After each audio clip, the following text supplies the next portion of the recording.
Hi there, this is Al24 News, live from Algiers. Coming up next in our news program.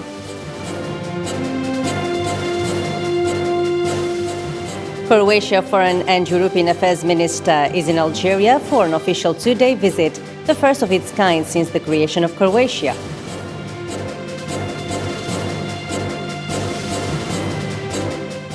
Also coming up, more than 400,000 Palestinians can vote for representatives in 154 village councils in the West Bank.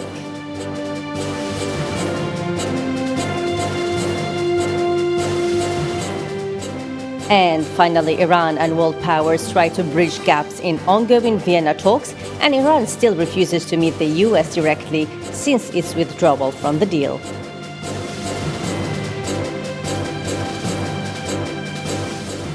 Minister of Foreign Affairs and National Community Abroad Ramtan Lamamra held today, Saturday, a working session with Croatia's Minister of Foreign and European Affairs Gordon Radman, who is in an official two-day visit to Algeria. It is actually the first visit of its kind since the creation of Croatia.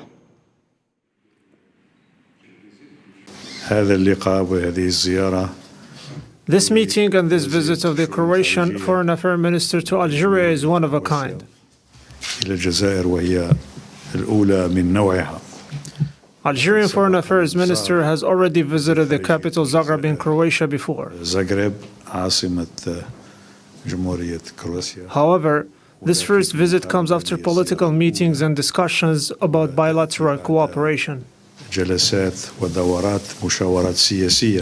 As not only Croatia, but as a member of the European Union, we see Algeria as an important partner and which plays a stabilizing also role in the region. And for us, it's very important to closely cooperate with the southern neighborhood. And being also a member of the such formats of Mediterraneans, we are member of Union for Mediterranean, and we met also in Barcelona. In a new step, Paris is moving to declassify the archive of judicial investigations by the gendarmerie and the police forces on the Algerian war. French Culture Minister Roselyne Bachelot announced that the archive of judicial investigations of the Algerian war 5462 will soon be declassified after nearly 60 years, while Algerian-French relations have been in crisis for months. Bachelot said Friday that she is opening the archives of the judicial investigations of the gendarmerie and police forces on the Algerian war 15 years before it's supposed to be opened. These statements came 2 days after French Foreign Minister Jean-Yves Le Drian visited Algiers. In Palestine, municipal elections that are not organized in Gaza began in the occupied West Bank villages as Hamas movement group refuses to hold the polls until the call for national legislative and presidential elections are held. Zara Farjani. Palestinians in villages of the occupied West Bank voted in municipal polls Saturday amid a boycott by the main opposition Hamas, the leaders of Gaza, in demands to hold first national legislative and presidential elections. For 15 years, Palestine hasn't held any legislative or presidential elections, while the last municipal vote that took place in 2017 was also boycotted by Hamas.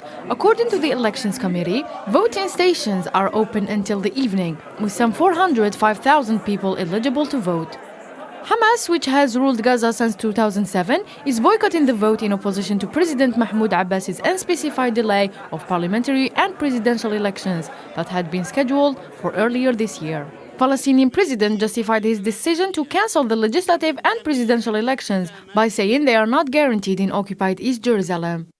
Hamas and Fatah, a movement led by Abbas, have been in a disagreement since 2007, when Hamas detained Gaza after a week of deadly clashes. 2 million people live in Gaza, the region occupied by the Zionist entity, while 2.8 million Palestinians live in the West Bank, which has been occupied by the Jewish state since 1967. The Iraqi government has set a date to celebrate the centenary of the establishment of the Iraqi state, which will witness various activities that embody the events that the country has gone through a century after the foundation of the Iraqi state in 1921. The Iraqi people are celebrating 100 years of the existence of their modern state. According to the government statement, all preparations for the centenary celebration have been completed, which will have several activities, including the screening of a film about the anniversary and various artistic cultural performances. The statement considered that the celebration is to confirm that Iraq began a new era 100 years ago after its struggle against the British occupation. During this period, Iraq passed through important historical events: the 1920 revolution against the British occupation, the declaration of the State of Iraq, and the unification of its states such as Mosul, Basra, and Baghdad under one central administration only. Iraq witnessed events that not only affected it, but also the region in general. The country went through a series of major instabilities, from the monarchy to the republic, through the eras of nationalist, communist, and Ba'athist currents, the latest of which was the Islamic parties that have ruled the country since the US invasion in 2003. The centenary coincides with two important events. The first is the departure of foreign combat forces from Iraq, no later than December 31st. The second is the political blockage that followed the results of the election that took place on October 10th, after some of the losing forces rejected the results after the electoral process. Burkina Faso President Roch Marc Christian Kabori picked Lassina Zerbo, the former head of a top nuclear watchdog, as the new prime minister of the West African nation. The 58-year-old geophysicist is to take office amid rising popular discontent over deadly terrorist violence in the poverty-stricken country. Terrorist attacks have grown increasingly regular and deadly in Burkina Faso since 2015, killing 2,000 people and displacing 1.4 million from their homes, especially in the north and east. And Benin opposition leader and former Justice Minister Rikiya Maduguru was sentenced today, Saturday, to 20 years in prison for terrorism before a special court in the capital, Porto Novo. She was found guilty of complicity in terrorist acts by the Economic Crime and Terrorism Court.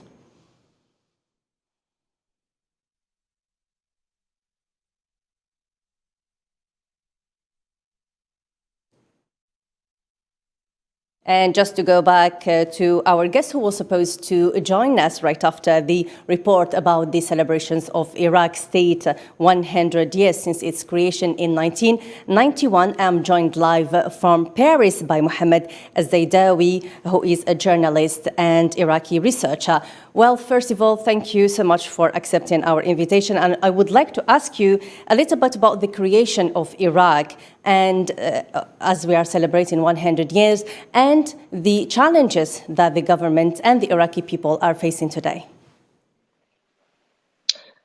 Thank you very much for hosting me tonight to speak about the creation of the Iraqi state.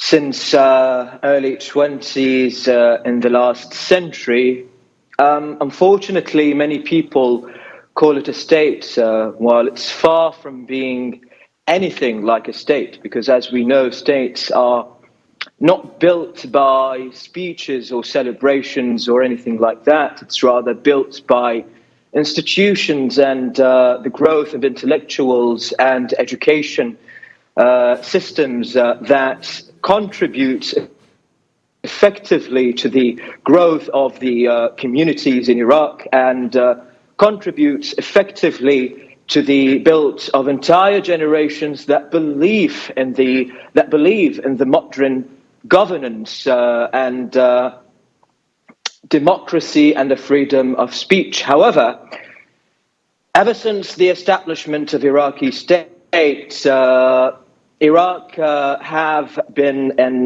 well, not Iraq, but rather the government that controlled Iraq have been, like the successive governments, starting from the monarchy, which was an agent system to the colonialists, to the British colonials in the since the 20s up until 1958, and afterwards we had a short period of a communist, communist aligned, if we may say, government that was couped in 1963 by nationalists who attempted to Thank you build so much, a military Mohammed. state. It's for sure not easy to summarize the whole nation of Iraq in a couple of words. We might go back to this in other editions or in a special show. Thank you so much, Mohammed Az-Zaidawi. You are a journalist and a researcher. You joined us live from Paris. And now talks are continuing in Vienna to restore Iran's 2015 nuclear deal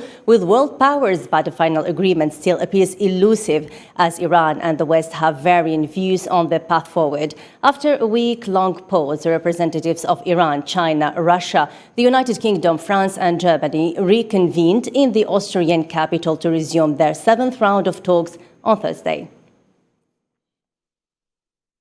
The United States formalized guidance allowing personal remittances to flow to Afghanistan, providing protection to senders and financial institutions from the U.S. sanctions on the Taliban as the country faces a deepening humanitarian crisis and economic collapse. The Treasury Department issued a general license authorizing transactions involving the U.S. blacklisted Taliban or Haqqani network that are incident and necessary to the transfer of non-commercial personal remittances to Afghanistan.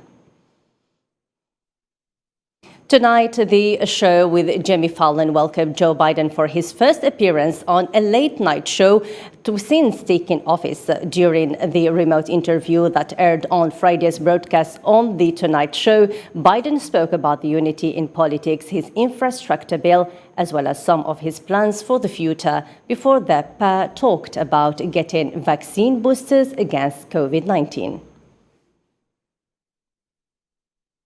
The Supreme Court allowed on Friday the continuity of Texas abortion law that bans the procedure after the first 6 weeks of pregnancy. However, the court said the abortion providers have the right to appeal the law in federal court. In statements after the decision, the abortion advocates who had challenged the law painted the Supreme Court's decision as a disappointment for how it will deter the clinic's ability to continue to fight the ban in court. The ruling today is an attempt to undo, in terms of what's happening in Texas, Mississippi, and around the country, is an attempt to undo 50 years of precedent. And as far as I'm concerned, and as far as our administration is concerned, a woman's right to make decisions about her own body is non-negotiable. And so we will continue to fight for the constitutional right of all women to make decisions about their own body without interference by some legislative group of people that think that they can replace their judgment with hers.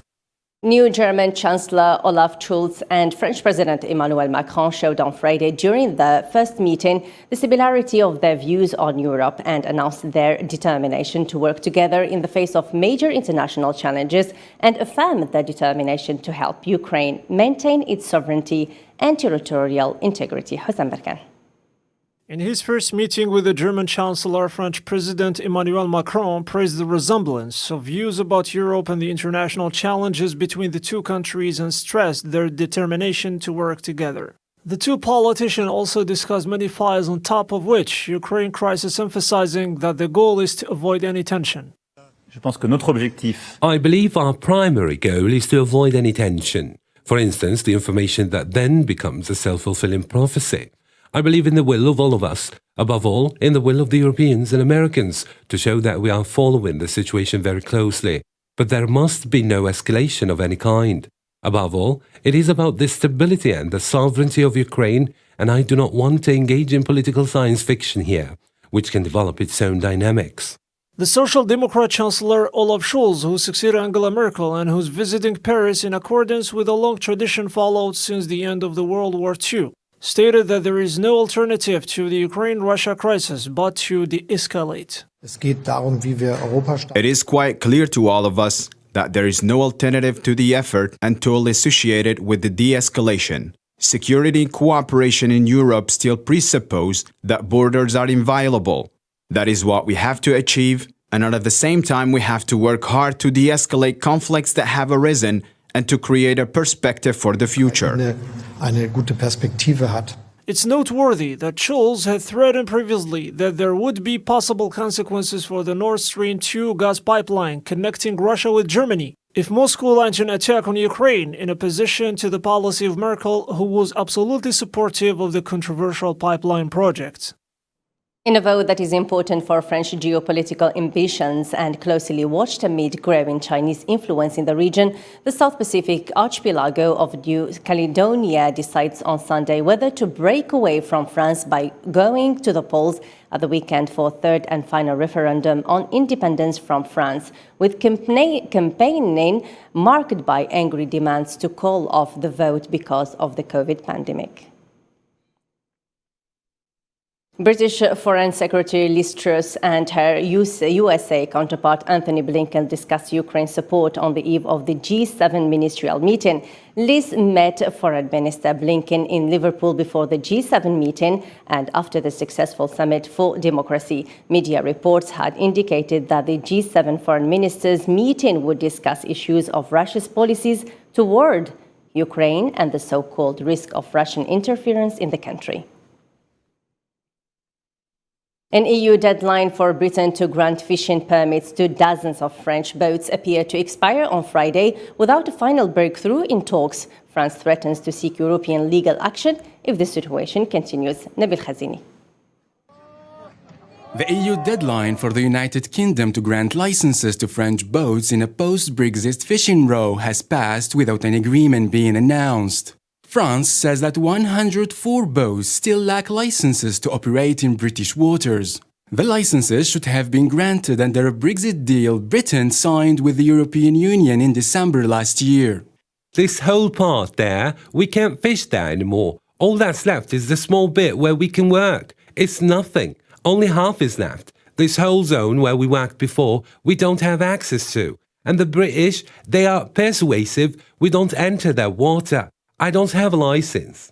Britain denies discriminating against French boats and says many of the applicants' vessels are unable to provide the paperwork required to qualify for a license. Our door remains open. If logbooks are provided that show those vessels are fished in our waters, they will be entitled to a license under the trade deal. We've acted with goodwill. We've provided an amnesty period. We've moved some vessels into being provided with temporary licenses, which is giving them time to provide their logbooks. Downing Street said London did not accept the Friday deadline. France warned that if the 53 licenses still awaiting UK approval are not granted by Friday evening, Paris would call on the EU to go to litigation. There is now a big effort from the French side along with the European Union Commission to move forward quickly on this issue, which has gone on for a long time. Under the rules of the UK-EU trade deal, European fishing vessels must be able to show that they fished in British waters for at least one day of each year between 2012 and 2016 to get a license. France and the United Kingdom have clashed repeatedly this year over fishing as well as migrants crossing the Channel. The United States has made a deal with Greece related to naval frigates worth more than $6 billion in addition to $2.5 billion cost to upgrade 4 Miko-class frigates that Greece already possesses, in which this act seen as a direct challenge to France. Islam Sid. Another stab in the back. This is how France described the agreement, which has been made by Greece and the US. The State Department on December 10th announced to make a deal worth $6.9 billion of 4 Lockheed Martin combat frigates, known as multi-mission surface combatant ships, in addition to $2.5 billion approved as part of the Lockheed Martin program to enhance Greece's Meko-class frigate and weapon systems and electronics as well. BAE Systems and VCE would be the key contractors. Strategic partnership has reached an unprecedented level by enhancing cooperation in many areas such as enforcement, counter-terrorism, energy, economy, trade, culture, and people-to-people contacts. The relevant stakeholders will address later today ways of expanding them even further. The revision of the Mutual Defence Cooperation Agreement we will sign in a few minutes is symbolically and substantially the foundation of our long-term partnership. Greece has submitted a letter of request to the US, outlining its needs for NATO accession talks. The State Department approval represents the maximum that could be signed into agreement. Despite State Department approval, the notification does not imply that a contract has been signed or that negotiations have ended. The new commercial deal is seen as a menace faces France after the United States wrested away an enormous submarine contract for Australia in a shock announcement in September 15th that jeopardized relations between Washington, Paris, and Canberra, in which the latter discarded a long-standing deal worth billions of euros to buy conventional French submarines for US nuclear-powered vessels. And for more news around the world, let's follow this report. At least 50 people are thought to have died as tornado and storm hit several U.S. states, collapsing buildings and trapping people inside. The powerful storm raced across the central U.S. late Friday, unleashing at least 19 tornadoes in 5 states and causing widespread damage. On Friday, people took to the streets of the capital to protest the provisional government of Haiti's decision to raise gasoline and other fuel prices. In response to the government's price increases announced Tuesday, some protesters erected burning barricades on major thoroughfares in Port-au-Prince. Gasoline prices increased from $2 per gallon to $2.50 beginning Friday, while diesel prices more than doubled, rising from $1.69 to $3.53 per gallon. The increases in the price of fuel have already led to higher fares on public buses. Shoppers also encountered higher prices for basic goods on Friday due to the growth in transportation costs in the poorest countries in the Western Hemisphere. In one of the worst road accidents in the southern Mexican state of Chiapas in recent years, according to officials, at least 54 people, most of them migrants and refugees from Central America, have died. Due to the crash of a truck they were traveling in, the vehicle carried more than 100 people inside, according to local officials, although the number might have been as high as 200, with reports that some of the bloodied passengers fled the scene for fear of being detained by immigration authorities. COVID cases in South Africa have surged by 255% in the past 7 days. According to a South African private healthcare provider, the recent rise in infections, which includes the Omicron and Delta variants, has been accompanied by a much smaller increase in admissions to intensive care beds, echoing an earlier report from the country's National Institute for Communicable Disease. However, there is a mounting anecdotal evidence that infections with the Omicron variant are provoking milder symptoms than in previous waves. A third booster dose of COVID-19 vaccine provides 70 to 75% effective against symptomatic infection from the Omicron coronavirus variant, according to the first real-world study pitting the jabs against the new strain in the UK Health Security Agency. Back to Algeria now. The first edition of the Female International Forum was held under the high patronage of the Algerian President Abdelmajid Tebboune, along with public authorities and diplomatic presence in the International Conference Center. Many officials from around the world intervened and took part in the debate of the contribution of women in the development and diversification of economy. 100 startups and 500 public and private micro-enterprises also participated in this big event. The first edition of the Female International Forum was held under the high patronage of the President of the Republic, Abdelmajid Tebboune. The event took place with the presence of public authorities and diplomats in the International Conference Center here in Algiers. Many officials from around the world intervened and took part in the debate of the contribution of women in the development and diversification of economy. 100 startups and 500 public and private micro-enterprises also participated in this big event. As we are launching a new concept which is called Iconic Ladies, where we give the opportunity to women who are entrepreneurs and startups and women who did something which is good to appear to be broadcasted. Algerian women invest in all sectors and play a leading role in the economic life of the country and innovate in new technologies, assuring that they represent a real support in the construction of tomorrow's Algeria, proving to the world that they are actively engage in economic development. I reconfirm the active social and economic role of women and would like to put emphasis on the identification of the sources of limitations to women's participation in economic, political, and social life.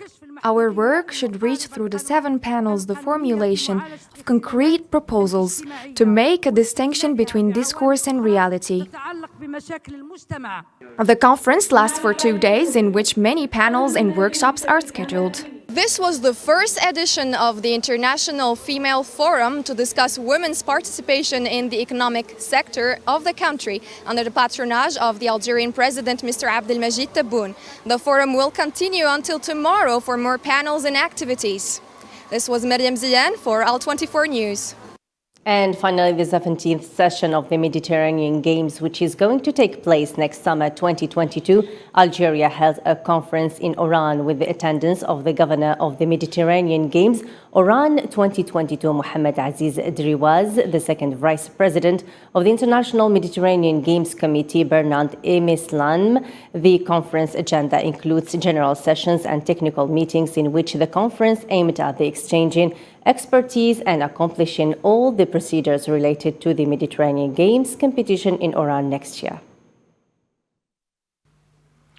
Mais l'objectif de ces rassemblements de sportifs.